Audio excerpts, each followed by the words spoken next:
যাওয়ার উদ্দেশ্যে রওনা হয়েছিল, তাকে গ্রেপ্তার করেছে। আমরা মনে করি তাকে ঢাকা থেকে কেন গ্রেপ্তার করা হবে? তার বিরুদ্ধে যদি কোনো চট্টগ্রামে মামলা থাকে, চট্টগ্রাম থেকে গ্রেপ্তার করা হোক। তাকে কেন ঢাকা থেকে কেন গ্রেপ্তার করা হলো? ঢাকায় তো তার বিরুদ্ধে কোনো মামলা নেই। আমরা তার তীব্র নিন্দা জানাচ্ছি এবং আমরা সরকারকে বলতে চাই, এরকম ভুল আপনারা বারবার করবেন না। আমরা চাই আপনারা 8 দফা নিয়ে বসুন। এই 8 দফার মধ্যে কি আছে আপনার পর্যালোচনা করুন। এই 8 দফা এই সরকারের বিপক্ষে নয়, বরঞ্চ এই সরকারের সহায়ক হতে পারে। বিগত আওয়ামী লীগ সরকার যে ফ্যাসিবাদী সরকার হিন্দুদেরকে নিয়ে খেলা করেছে, হিন্দুদের কোনো দফা মেনে নেয়নি।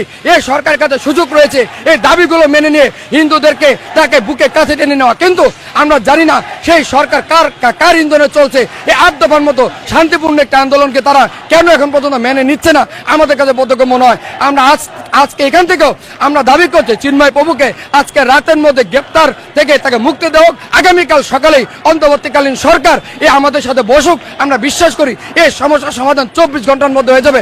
আর কোনো সনাতনী সমাজের রাজপথে নামবে না যদি সমাধান করা হয়।